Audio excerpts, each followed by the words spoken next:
नमस्कार प्यारे बच्चों, आप सब कैसे हैं। आप सबका अपने चैनल लर्न बाय फन में स्वागत है।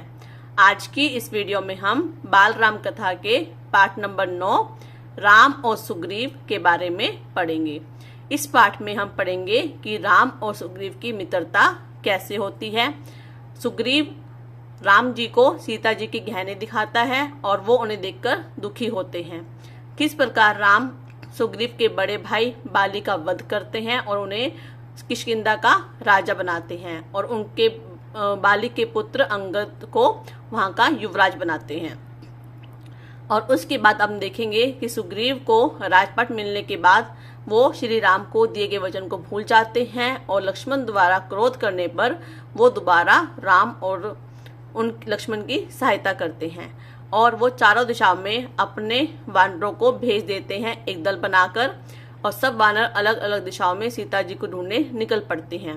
अंगद और हनुमान जी के जो दल है वो दक्षिण दिशा की ओर प्रस्थान करता है, तो राम जी हनुमान जी को अपने हाथ की अंगूठी निकालकर हनुमान जी को देते हैं ताकि वो सीता जी को दे सके। और जटायु का बड़ा भाई संपाति बताता है कि लंका में सीता अशोक वाटिका में बैठी हुई है और जो लंका है उसके पहले जो समुद्र है उसको पार करने के लिए हनुमान जी को उनकी असीम शक्तियों के बारे में जामवंत द्वारा याद दिलाया जाता है। वीडियो शुरू करने से पहले बच्चों, अगर आप मेरे चैनल पर नए हैं और अब तक आपने मेरे चैनल को सब्सक्राइब नहीं किया है तो प्लीज जल्दी से कर दीजिएगा। चलिए वीडियो की शुरुआत करते हैं। राम और लक्ष्मण का अगला पड़ाव ऋष्यमुख पर्वत था। सुग्रीव वहीं रहते थे। कदम और शबरी की बात दोनों भाइयों को याद थी। कदम एक मायावी राक्षस था और शबरी मतंग ऋषि की शिष्या थी। दोनों ने सुग्रीव से मिलने की सलाह दी थी। कहा था कि वे सीता की खोज में सहायक होंगे। दोनों राजकुमार शीघ्रता से वहां पहुंचना चाहते थे। सुग्रीव का मूल निवास ऋष्यमुख पर्वत नहीं था, किष्किंधा था। ऋष्यमुख में वह निर्वासन में अपना समय बिता रहे थे। निर्वासन क्या होता है कि जैसे आपको कहीं से निकाल देते हैं, जैसे मान लो कि माता पिता को घर से निकाल देते हैं, तो वो क्या होता है हमारा निर्वासन। सुग्रीव किष्किंधा के वानर राज के छोटे पुत्र थे। बड़े भाई का नाम बाली था। पिता के न रहने पर बड़े भाई यानी कि ज्येष्ठ पुत्र बाली राजा बना। पहले दोनों भाइयों में बहुत प्रेम था। राजकाज में किसी बात को लेकर मन मुटाव हुआ, मतलब कि कोई झगड़ा हो गया, फिर झगड़ा हो गया इतना गंभीर कि बाली सुग्रीव को मार डालने पर उतर आया। जान बचाने के लिए सुग्रीव को ऋष्यमुख आना पड़ा। ऋष्यमुख आकर भी सुग्रीव का डर कम नहीं हुआ था। वह चौकस रहता था। चौकस मतलब सावधान। विश्वास पात्र वानर सेना निरंतर पहरे पर रहती थी। सुग्रीव स्वयं भी पहरा देता था कि इस डर से कि ही बाली के गुप्तचर क्या होते हैं, जो बातों का पता लगाते हैं गुप्त तरीके से, सैनिक वहां न पहुंच जाए। एक दिन सुग्रीव पहाड़ी पर खड़ा था। उसने दो युवकों को उधर आते देखा। वो दो युवक कौन थे? राम और लक्ष्मण। ये दोनों अवश्य बाली के गुप्तचर होंगे, मुझे मारने आ रहे होंगे। सुग्रीव ने तत्काल अपने साथियों को बुलाया। तत्काल मतलब उसी समय। हमें ऋष्यमुख छोड़ देना चाहिए, यह स्थान अब सुरक्षित नहीं है। बाली यहाँ भी आ धमका है। सुग्रीव ने अपने साथियों से कहा, मैंने दो युवकों को इधर आते देखा है, उनके हाथों में धनुष है। सुग्रीव घबराया हुआ था, पर उसके प्रमुख साथी हनुमान इससे सहमत नहीं थे। मैं जाकर पता लगाता हूँ कि वे कौन हैं। बाली की सेना में ऐसे सैनिक नहीं हैं। हनुमान ने भी दोनों युवकों को देख लिया था। हनुमान पर सुग्रीव को भरोसा था, उसने बात मान ली। राम और लक्ष्मण पहाड़ी पर चढ़ते चढ़ते थक गए थे। वे पहाड़ी सरोवर के पास रुके थकान मिटाने, मुंह हाथ धोने। तभी भेष बदलकर हनुमान वहां पहुंच गए, मतलब अपना असली रूप बदलकर। शिष्टता से उन्हें प्रणाम किया। पूछा, आप दोनों कौन हैं? वन में क्यों भटक रहे हैं? आपका भेष मुनियों जैसा है लेकिन चेहरे से राजकुमार लगते हैं। तो जो हनुमान जी है वो वेश बदलकर दोनों भाइयों के पास जाते हैं और कहते हैं कि आप दोनों कौन हैं? वेशभूषा से तो मुनियों सन्यासी जैसे लग रहे हैं, लेकिन हाथ में धनुष बाण है और चेहरे से किसी राजा के पुत्र लगते हैं। हम सुग्रीव से मिलने जा रहे हैं, हमें उनकी सहायता की आवश्यकता है। क्या आप उन्हें जानते हैं? राम ने विनम्रता से पूछा। प्रारंभिक बातचीत में ही हनुमान स्थिति भांप गए। वे अपने मूल रूप में आ गए। प्रणाम करते हुए बोले, मैं हनुमान हूँ, सुग्रीव का सेवक। उन्होंने आपका परिचय जानने के लिए यहाँ भेजा था। परिचय मतलब इंट्रोडक्शन की, आप कौन हो, कहाँ से आए हो। लक्ष्मण ने उन्हें अपना परिचय दिया, वन में आने का कारण बताया। यह भी बताया कि वे कदम और शबरी की सलाह पर आए हैं, सुग्रीव से मिलने, उनसे सहायता मांगने। हनुमान के चेहरे पर हल्की सी मुस्कुराहट आ गई। कोई उससे सहायता मांगने आया है जिसे स्वयं सहायता चाहिए। हनुमान समझ गए, राम और सुग्रीव की स्थिति एक जैसी है। दोनों को एक दूसरे की सहायता चाहिए। वे मित्र हो सकते हैं। एक अयोध्या से निर्वासित है, दूसरा किष्किंधा से। हनुमान जी समझ जाते हैं कि राम और सुग्रीव दोनों को एक दूसरे की सहायता की जरूरत है। एक को तो अयोध्या से निकाला गया, दूसरे को किष्किंधा से। एक की पत्नी को रावण उठा ले गया है, दूसरे की पत्नी उसके भाई ने छीन ली है। दोनों के पिता नहीं है, यानी कि दोनों की सिचुएशन क्या है, सेम है। फर्स्ट पॉइंट क्या है, दोनों को राज्य से निकाल दिया गया। दूसरा पॉइंट क्या है कि दोनों की पत्नियां छीन ली गई है। तीसरा पॉइंट क्या है, दोनों के पिता नहीं है। हनुमान ने राम और लक्ष्मण को कंधे पर बिठाया। कुछ ही पल में वे ऋष्यमुख के शिखर पर पहुंच गए। हनुमान ने दोनों को सुग्रीव से मिलाया। दोनों ने अग्नि को साक्षी मानकर मित्रता का वचन लिया। सुग्रीव ने कहा, आज से हमारा सुख दुख साझा है। साझा मतलब एक है। अगर आप सुख हैं तो मैं भी सुखी हूँ, अगर आपको कोई दुख है तो मैं आपका दुख में साथ दूंगा। राम ने सुग्रीव को सीता हरण के संबंध में बताया तो सुग्रीव अचानक उठ खड़े हुए। उन्हें कुछ याद आया। बोले, वानरों ने मुझे एक स्त्री के हरण की बात बताई थी। वह निश्चित रूप से सीता ही रही होगी। रावण का रथ इसी पर्वत के ऊपर से गया था। राम और लक्ष्मण ध्यान से उनकी बातें सुन रहे थे। सुग्रीव बोलते रहे, सीता स्वयं को रावण के चंगुल से छुड़ाने का यत्न कर रही थी। वानरों को देखकर उन्होंने अपने कुछ आभूषण मतलब गहने नीचे फेंक दिए थे। गहनों की एक पोटली राम के सामने रखते हुए उन्होंने कहा, देखिए, क्या ये गहने सीता के हैं? राम ने आभूषण तुरंत पहचान लिए। कुछ गहने लक्ष्मण ने भी पहचाने। गहने देखकर राम शोक सागर में डूब गए। उनके मुंह से निकला, धिक्कार है मुझे, हे सीते, मैं संकट में तुम्हारी रक्षा नहीं कर सका। मेरा पौरुष, बल, पराक्रम, ज्ञान तुम्हारे काम नहीं आया। मतलब कि मैं इतना बलशाली हूँ, मैंने इतने बड़े बड़े राक्षसों का वध किया है, इतनी ऋषि मुनियों की रक्षा की है, लेकिन मेरे उस पराक्रम का कोई फायदा नहीं हुआ जो मैं तुम्हें रावण जैसे राक्षस के चंगुल से नहीं छुटा पाया। सुग्रीव ने उन्हें सांत्वना दी, यानी कि भरोसा दिलाया, सीता अवश्य मिल जाएगी। मैं हर प्रकार से आपकी सहायता करूंगा मित्र। रावण का सर्वनाश निश्चित है। राम के बाद सुग्रीव ने अपनी व्यथा कथा सुनाई। बाली ने मुझे राज्य से निकाल दिया है, मेरी स्त्री छीन ली, मेरा वध करने की चेष्टा कर रहा है। चेष्टा मतलब कोशिश। संकट के समय हनुमान, नल और नील ने मेरा साथ दिया है, मुझे कभी नहीं छोड़ा। उसने राम से सहायता मांगी। राम बोले, चिंता मत करो मित्र, तुम्हें अपना राज्य भी मिलेगा और स्त्री भी। अब जब राम जी सीता जी के बारे में सुनते हैं तो सुग्रीव उन्हें सांत्वना देते हैं कि रावण का सर्वनाश निश्चित है, आपको आपकी पत्नी अवश्य मिल जाएगी, मैं आपकी सहायता करूंगा। उसके बाद सुग्रीव अपनी कथा सुनाते हैं कि मेरे साथ कैसे कैसे मेरे भाई ने धोखा दिया। राम देखने में सुकुमार थे, उन्हें देखकर उनकी शक्ति का पता नहीं चलता था। सुग्रीव को राम के आश्वासन पर भरोसा नहीं था। बाली महाबलशाली है, उसे हराना इतना आसान नहीं है। वह साल के 7 वृक्षों को एक साथ झकझोर कर सकता है। राम ने कोई उत्तर नहीं दिया, धनुष उठाया और तीर चला दिया।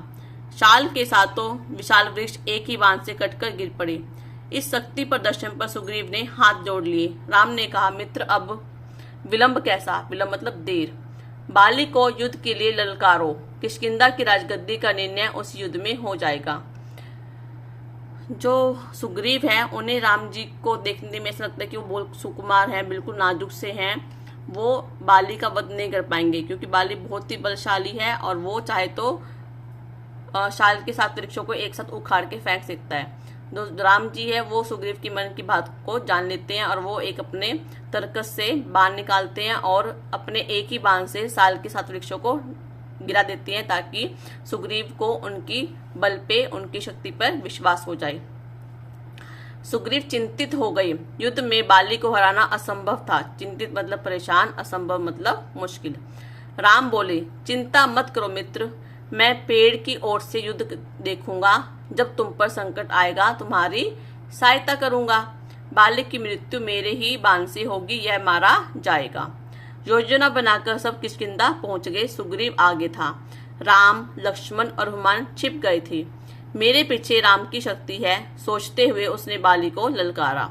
बाली की क्रोध की सीमा न रही। वह गरजता हुआ निकला, आज शिकार स्वयं मेरे मुंह तक आया है, मैं तुझे नहीं छोड़ूंगा। भीषण मल्ल युद्ध हुआ। मल्ल मतलब जैसे कि होता है एक तरह से पहलवानों वाला, जिसमें मतलब पछाड़ देते हैं दूसरों को गिरा गिरा के। दोनों एक दूसरे से गुथ गए। युद्ध में बाली भारी पड़ रहा था। लगता था सुग्रीव का अंत निश्चित है। राम पेड़ के पीछे खड़े थे। धनुष हाथ में था पर उन्होंने तीर नहीं चलाया। सुग्रीव वहां से किसी तरह जान बचाकर भागा। सीधा ऋष्यमुख पर्वत आकर रुका। राम, लक्ष्मण और हनुमान भी लौट आए। सुग्रीव राम पर कुपित था। कुपित मतलब गुस्सा था। यह धोखा है, आपने मेरे साथ धोखा किया। समय पर बाण नहीं चलाया। मैं नहीं भागता तो वह आज मुझे मार डालता। राम की कठिनाई दूसरी थी। वे दुविधा में थे। उन्होंने सुग्रीव को समझाया, तुम दोनों भाइयों के चेहरे मिलते जुलते हैं, दूर से दोनों एक जैसे लगते हो। मैं बाली को पहचान नहीं पाया। बिना पहचाने बाण चलाता वह तुम्हें भी लग सकता था। मैं इस चूक के लिए तैयार नहीं था। मैं अपने मित्र को खोना नहीं चाहता था। जब सुग्रीव और बाली दोनों भाइयों में युद्ध होता है तो जो बाली है वो अपनी ताकत की वजह से सुग्रीव पर भारी पड़ जाता है। तो सुग्रीव को लगता है कि मेरा अंत निश्चित है। तो वो इंतजार करते हैं कि कब राम जी पीछे से बाण चलाएंगे और बाली का युद्ध कर देंगे। लेकिन जो राम जी वो सोच में पड़ जाते हैं कि दोनों भाई देखने में एक जैसे हैं, अगर मैं बाण चलाऊंगा तो वो शायद सुग्रीव को लग सकता है। इस वजह से वो बाण नहीं चलाते और सुग्रीव है देख के कि मेरा अंत होने वाला है तो वहां से वो भाग जाते हैं और वक्त में गुस्सा होते हैं कि राम जी ने बाण क्यों नहीं चलाया। लक्ष्मण ने समझा बुझाकर सुग्रीव को तैयार किया एक और युद्ध के लिए। राम ने कहा, जाओ मित्र, इस बार बाली को पहचानने में चूक नहीं होगी, मतलब भूल नहीं होगी। इस बार उसका अंत निश्चित है। सुग्रीव डरा हुआ था, घबराहट थी, पर राम के कहने पर तैयार हो गया। किष्किंधा पहुंचकर उसने दोबारा बाली को चुनौती दी, ललकारा। बाली को सुग्रीव का यह साहस समझ में नहीं आया। वह अंतपुर में था। अंतपुर मतलब अपने महल के अंदर था, अपनी पत्नी रानी तारा के साथ। बाली जाने लगा तो तारा ने उसे समझाने का प्रयास किया, जाने से मना किया। बाली ने उसकी बात नहीं मानी। पैर पटकता बाहर आया, क्रोध से उबल रहा था। बाली ने हाथ हवा में उठाया, मुट्ठी भींची हुई थी। वह एक घूंसे से सुग्रीव का काम तमाम कर देता। तभी राम का बाण उसकी छाती में लगा।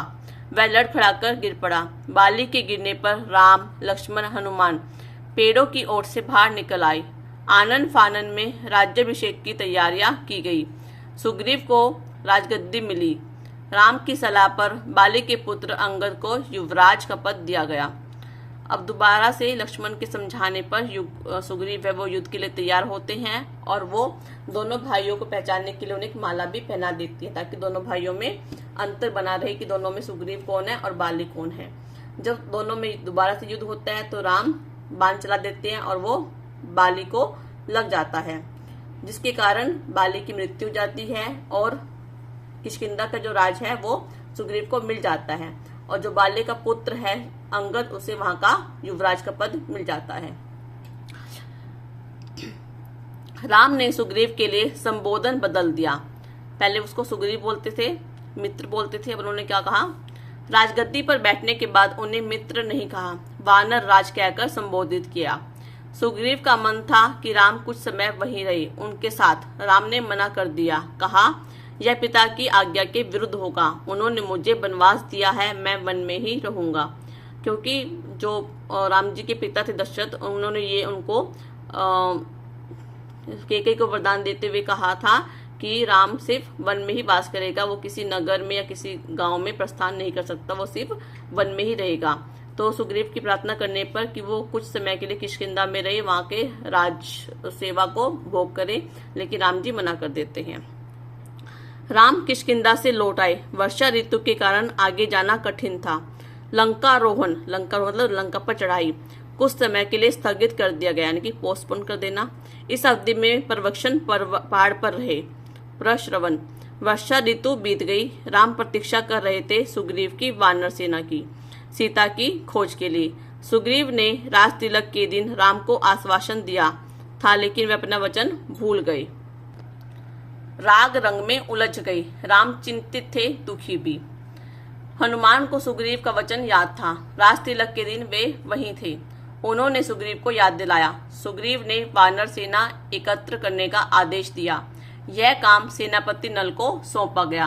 15 दिन और बीत गए, लेकिन सेना राम के पास नहीं पहुंची।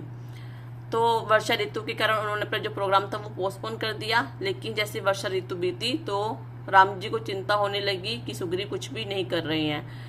सुग्रीव राजपाट मिलने के बाद उसके राग रंग में, यानी कि जो वहां पे होते थे राजपाट की जो सुख थे, उसमें भूल चुके कि उन्होंने राम को वचन दिया था कि सीता की खोज निकालेंगे। हनुमान जी को यह वचन याद था, क्योंकि जब राज्याभिषेक हुआ था और सुग्रीव ने राम को यह वचन दिया था कि वो उसकी सहायता करेंगे, तो उन्होंने हनुमान जी ने सुग्रीव को ये बात याद दिलाई। तो सुग्रीव ने वानर सेना इकट्ठे करने का काम सेनापति नल को दे दिया और सेना जो है वो राम के पास नहीं पहुंचती है। राम सुग्रीव के इस व्यवहार से क्षुब्ध थे, यानी कि गुस्सा थे। क्रोध में उन्होंने सुग्रीव के विनाश की बात कही। राम को चिंतित देख लक्ष्मण से न रहा गया। उन्होंने धनुष उठाया तो राम ने उन्हें रोक दिया। वैसे तो जो राम थे वो काफी शांत स्वभाव के थे, लेकिन जब उन्हें सुग्रीव का इस तरह का व्यवहार देखा कि बहुत गुस्सा आया कि अपना राजपाट मिल गया, अपनी पत्नी मिल गई, तो वो मजे कर रहे हैं और अपने जो वचन था वो भूल गए हैं। तो लक्ष्मण जी राम जी की दशा देखकर उन्हें अपना धनुष उठाते हैं और सुग्रीव को मारने के लिए जाते हैं। तो राम उन्हें रोक लेते हैं और कहते हैं, सुग्रीव को बस समझाना है, वह हमारा मित्र है। लक्ष्मण किष्किंधा चले गए सुग्रीव को समझाने। वहां पहुंचकर उन्होंने धनुष पर प्रत्यंचा चढ़ाई, डोरी खींचकर छोड़ी। उसकी टंकार से सुग्रीव कांप गया। धनुष की टंकार सुनते से राम को दिया वचन पुनः याद आ गया। तारा ने सलाह दी वे तत्काल जाकर राम से मिली, क्षमा याचना करी। सुग्रीव ने ऐसा ही किया। राम के पास जाने से पहले सुग्रीव ने हनुमान को आवश्यक निर्देश दिए। वानर सेना इकट्ठा करने का आदेश। इस बार सुग्रीव सेना एकत्र होने तक नहीं रुके, तुरंत निकल पड़े लक्ष्मण के पीछे पीछे। राम के सामने जाकर भयभीत वानरराज ने उनसे क्षमा मांगी अपनी चूक के लिए, अपनी इस भूल के लिए। राम ने उन्हें उठाकर गले लगा लिया। राम और सुग्रीव बात ही कर रहे थे कि उछल कूद करती वानर टोलियां वहां आ पहुंची। हनुमान के साथ लाखों वानर थे। जामवंत के पीछे भालुओं की सेना, भालू की सेना। इसके बाद लंकारोहण की योजना बनी। वानरों को 4 टोलियों में बांटा गया। अंगद को दक्षिण दिशा में जाने वाले अग्रिम दल का नेता बनाया गया। उस दल में हनुमान, नल और नील भी थे। राम की यही इच्छा थी। उन्होंने कहा, वानरों की सेना भेजने से पहले चतुर और बुद्धिमान दूतों को लंका भेजा जाए, यही उचित है। सुग्रीव और राम की जय जयकार करते वानर अपनी निर्धारित दिशा की ओर चल पड़े। दक्षिण जाने वाले दल को राम ने रोक लिया। उन्होंने हनुमान को अपने पास बुलाया, अपनी उंगली से अंगूठी उतारकर उन्हें दे दी। अंगूठी पर राम का चिन्ह था। उन्होंने कहा, जब सीता से भेंट हो तो यह अंगूठी उन्हें दे देना। वे इसे पहचान जाएंगी, समझ जाएंगी कि तुम्हें मैंने भेजा है, कि तुम मेरे दूत हो। दक्षिण की टोली किष्किंधा से चली। अंगद और हनुमान आगे आगे चल रहे थे। चलते चलते वे ऐसे स्थान पर पहुंच गए जिनके आगे भूमि नहीं थी, केवल जल था, विशाल समुद्र। उसकी गहराई अथाह थी, उसकी गहराई को माप नहीं सकते थे। लहरों की गरज कंपा देती थी, यानी कितनी तेज आवाज थी कि डर लग जाता था। समुद्र को देखकर सबका साहस जवाब दे गया। वानर थक हार कर वहीं बैठ गए। वानर राम के बारे में चर्चा करने लगे। अंगद ने कहा, राम की सेवा में प्राण भी चले जाएं तो दुख नहीं होगा। जटायु ने अपनी जान दे दी, हम भी पीछे नहीं हटेंगे। तभी एक विशाल गिद्ध पहाड़ी के पीछे से निकला। मैं जटायु का भाई हूँ, संपाति। उसने कहा, सीता लंका में है, मैं जानता हूँ कि रावण उन्हें लेकर गया है। आप लोगों को यह समुद्र पार करना होगा। सीता तक पहुंचने का बस यही एक रास्ता है। जब अंगद दक्षिण दिशा में अपने दल को लेकर जाता है तो आगे विशालकाय समुद्र देखता है, जिसको देखकर सब हार मान जाते हैं और सोचते हैं कि अंगद ने कहा था कि बिना सीता जी का पता लगाए वो वापस नहीं जाएंगे, यहीं पे अपने प्राण दे देंगे। तो ये सब बातें जटायु का बड़ा भाई संपाति सुन रहा था। जब उन्होंने जटायु का नाम सुना तो वो बोले कि मैं उसका बड़ा भाई संपाति हूँ और मैंने रावण को देखा था कि वो सीता का हरण करके लंका ले जा रहे हैं और तुम्हें लंका में जाकर सीता का पता करना है, तो ये विशाल का समुद्र पार करना होगा। सीता की सूचना मिलने से प्रसन्न हुआ वानर दल फिर से निराश हो गया। निराश क्यों हो गया? कितना विशाल का समुद्र है जिसको पार करना बहुत ही असंभव है। विकराल था, उसे कौन पार करेगा, कैसे करेगा? अंगद उदास हो गई। लक्ष्य सामने था पर विकट था, उन्हें कुछ नहीं सूझ रहा था। बूढ़ा संपाति उनकी सहायता कर सकता था पर इस आयु में इतनी लंबी उड़ान संभव नहीं थी।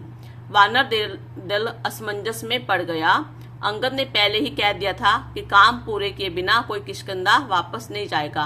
वे न तो आगे जा सकते थे न पीछे, एक दूसरे की ओर देख रहे थे। इस दल में सबसे बुद्धिमान जामवत थे। सब उनके पास गए, उनके पास भी इस कठिन प्रश्न का कोई उत्तर नहीं था। तभी जामवत की दृष्टि हनुमान पर पड़ी। वे सबसे दूर बैठे थे, चुपचाप। जामवत जानते थे यह काम हनुमान कर सकते हैं। वे पवन पुत्र हैं, उनकी शक्ति अपार है, लेकिन उन्हें स्वयं इसका अनुमान नहीं है। उनकी सोई हुई शक्ति जामवत ने जगाई। कहा, हनुमान आपको जाना होगा, यह काम केवल आप कर सकते हैं। सबकी आंखें उन्हीं पर टिक गई। जब उन्हें पता चल गया कि सीता लंका में है और इस विशाल के समुद्र को पार करना है तो वो खुश तो हुए कि सीता का पता लग चुका है कि वो लंका में है, लेकिन वो तभी निराश भी हो गए कि इस विशाल के समुद्र को कैसे पार करेंगे। तो वानर दल में एक भालू है जिनका नाम के जामवत, वो सबसे अलग बैठे हुए थे और सोच रहे थे। तभी उन्हें हनुमान जी की अपार शक्तियों का स्मरण, मतलब अपार शक्तियों की याद हो आई कि जो हनुमान जी है उनके अंदर बहुत ही विलक्षण शक्तियां हैं, क्योंकि वो उन्हें शिव जी का 8वां अवतार माना जाता है। अगर वो चाहे तो एक छलांग में पूरे समुद्र को पार कर सकते हैं, लेकिन हनुमान जी को अपनी शक्ति के बारे में ज्ञान नहीं है, क्योंकि बचपन में बहुत ही शरारती थे और एक ऋषि के श्राप के कारण उन्हें यह श्राप दिया गया था कि वो अपनी शक्तियां भूल जाएंगे, लेकिन अगर कोई उन्हें याद दिलाएगा तो वो उन्हें याद भी आ जाएंगी। तभी जामवत हनुमान जी से कहते हैं, अकेले तुम ही हो जो इस समुद्र को पार कर सकती हो। तो सभी जो वानर दल था वो हनुमान जी की ओर एक टक होकर देखने लगे कि अब क्या होगा। बच्चों, ये थे हमारी आज की वीडियो जिसका नाम था राम और सुग्रीव। अब बच्चों, आपको आज की वीडियो कैसी लगी प्लीज मुझे कमेंट सेक्शन में लिखकर जरूर बताइएगा। अगर आपको मेरी वीडियो पसंद आ रही है तो प्लीज उसे लाइक और शेयर करना मत भूलिएगा और मुझे कमेंट भी करते रहिएगा कि आपको वीडियो कैसी लग रही है। थैंक यू, धन्यवाद, बाय बाय।